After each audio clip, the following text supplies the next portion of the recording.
Finally, Anthony Joshua meets Dillian Whyte in a fight that everybody in Britain's looking forward to.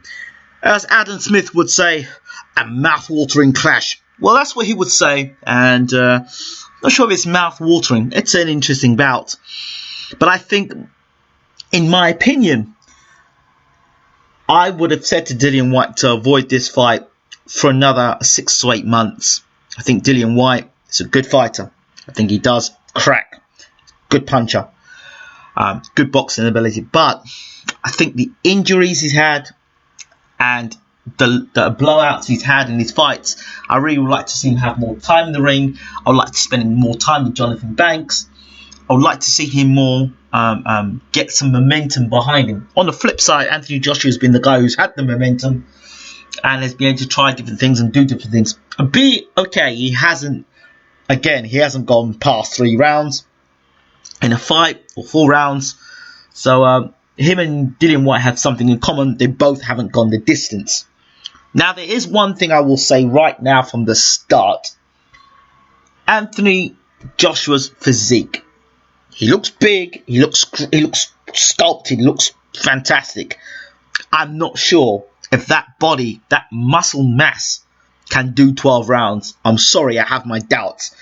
And I don't know how many world heavyweight champions have you seen that's got a physique like that. You can't even see Deontay Wilder, because Deontay Wilder he's thin. He's got athletic build to him, you know.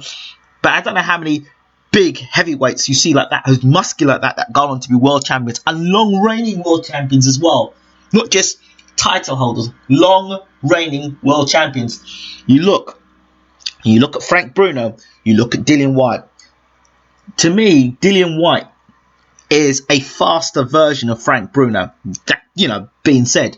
And Frank, you could disrespect Frank all you want, but he fought the best in the world and came up short. But he didn't come up short just like that. He gave Bum Crusher Smith, Tim Witherspoon, even shook Mike Tyson, gave Lennox Lewis a hell of a run for his money and was winning, I thought, the fight against Lewis until Lewis stopped him. And all those fights, if you look at Frank, bar the Mike Tyson fight where Tyson was too fast and too good, bar the Mike Tyson fight, Frank Bruno's biggest problem was down the stretch, he would tire.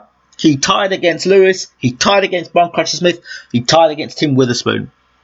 Okay? Exhausted. Muscle mass and oxygen to those muscles. Will Anthony Joshua, when pushed in a tough fight, will that body mass let him down?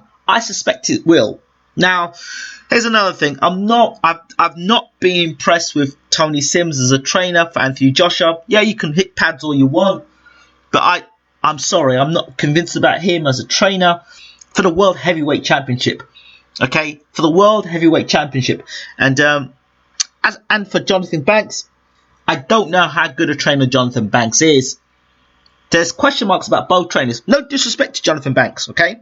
Because he's been in the Kronk gym. He's been around the Mount Stewart, and he would have picked up a lot of great tips, and he would have, soaked himself with some great knowledge. So he would know what he's talking about. Now, experience is something you can't buy. Banks is still a young man, and he's only just finished his boxing career, and a lot of his time has been around Vladimir Klitschko. So when you think about that, Banks has been in a position where he's had a great fight in his hands anyway. He just has to literally do the things necessary to get his man in shape and, follow the blueprints and send your fighter out to fight. Although it didn't work right against Tyson Fury. That's another conversation altogether. So when you mix all these things, put these things together, and then you look at how the two teams have been, Dillian Whyte has recently joined up with Jonathan Banks. That's an untested partnership, really, because Dillian Whyte hasn't fought anybody yet. And as for Anthony Joshua, the Tony Sims thing, again, untested. And look, even if Joshua beats Whyte, or Whyte beats Joshua, what does that prove? Just beating the proves that Joshua can beat Whyte and Whyte can beat Joshua. There's no big name in between the two of them. You could say, well, Joshua fought Kevin Johnson, but most of the conversation has been around the fact that Johnson never really wanted to fight in the first place. He wasn't up for it. And I said that in my videos. And my prediction, that's what happens when you eat a Snicker bar and the nut goes down the wrong way. Sorry. So, when I look at this fight and the amateur thing, Anthony Joshua got beat in the amateurs. His second fight? He came in too confident, and Dillian Whyte had a lot of experience. Now, after that fight, Joshua's gone on the road. He's gone on to become Olympic champion. He fought in, I think, the World Amateur Series, I think, as well. The World Championship. Anthony Joshua's had a lot of amateur experience against top fighters. Dillian Whyte, on the other hand, didn't get that. He had that from the kickboxing background. Will that be a factor in the fight? And you go back, I get what anybody tells me.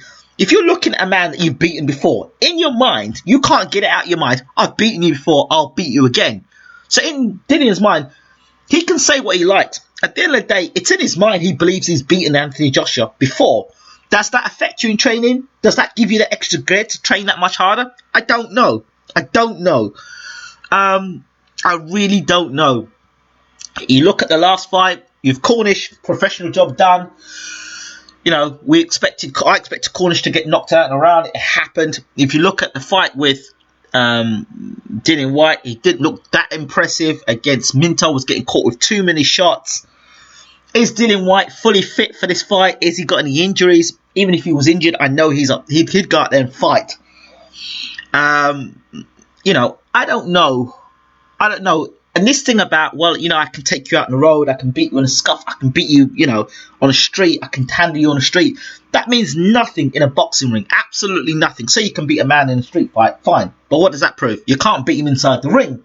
The fact that you're talking about, you know, wanting to beat a man outside of the ring. And if you look at Anthony Joshua in the last press conference, he was like, okay, cool, all right. This is what you think you can do. And he seemed very cool, very calm and collected. He was kind of almost very professional in the way he was going. I'm not saying Dillian Whyte isn't professional, but he just seemed, he just had the edge for me in that last press conference. And the jab, I've got to look at see who's got the better jab. I think Joshua's got the better jab. The thing for me is Joshua is faster than a lot of people give him credit for. If you look at when he's been on his back foot, he throws short counters on his back foot. Movement, again, you know, if this fight's going to go early, I'm going to go Joshua early. And if the fight goes late, I'm going Dillian Whyte. I think Dillian Whyte is built for 12 rounds. I think Joshua's built for 6 rounds. I'm just being honest. If Joshua doesn't get you out in the first 6 rounds, I believe muscle fatigue comes in. And I don't think you can battle that with that in a big fight. I really don't. Whereas I believe that Dillian Whyte, however, is more suited for that. You know, we'll see. With Joshua and Dillian Whyte, we're going to find with both fighters what happens when somebody puts it on you. You can look great knocking guys that you expect to knock out. There's when something's put on you. How do you deal? How do you handle it? You know, Lennox Lewis and Gary Mason had their dust up many years ago. We wanted to know one Olympic champion, one who wasn't Olympic champion. They had a lot of beef between one another. And the guy who had the Olympic pedigree came forward and won his fight. And I will edge it to the guy who's gone on and had the Olympic pedigree. The guy who's gone on and achieved something in his amateur career. That a guy that's gone on and been in big fights and tough fights against top names and top fighters in the amateurs. I think that's key. I think that's going to be that might get Anthony Joshua past in this fight. But like I said before, I think he needs to change his trainer. I'm saying it now. I think he needs to change you know, the way his body structure is. I don't think that's going to suit him going forward.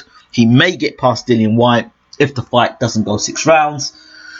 Inside 6, I'm going to go Joshua again. But don't be surprised if the fight goes past 6 rounds and Joshua suddenly falls apart because of the lactic acid freezing up the muscles and causing Joshua to fall apart. That's what I see. So I think Dillian Whyte is hoping if he doesn't get blown out in the first couple of rounds, I think he believes he'll take Joshua's best punches. I hope he doesn't come in recklessly. And out of the two fighters, I think that Joshua's the cooler fighter out of the two. I really do. But those are my thoughts. I'm going with Joshua. I'm leaning towards Joshua in this one. And again, I'm not convinced totally in Joshua. But if I had to go with it, I'm going to go with the guy with the amateur pedigree. I'm going to go with the guy with the more consistent setup. I'm going with the guy that has... it's not going in there with a mentality that I've beaten you, but he's got something to prove. So I think that gives him a little bit more in training camp. So yeah, Anthony Joshua for me in this one. Let me know what you think. I'm out. I just did want to add this point. Joshua, there's been question marks about his heart in terms of what Dillian Whyte's been saying, but I will say this much. Joshua got knocked down by Dillian Whyte and he got back up and the fight went to points. I know Joshua got knocked down in the fight, but he got back up and the fight went to points. Dillian Whyte didn't knock out Anthony Joshua. I want to make that quite clear. Had Dillian Whyte knocked out Anthony Joshua, we're talking a different fight here. The fact that Dillian Whyte only beat him on points shows that Joshua's got some heart. So that's the other thing as well. He got up. Even though he got knocked down, he got back up. And that's key as well. And I think that's another key point.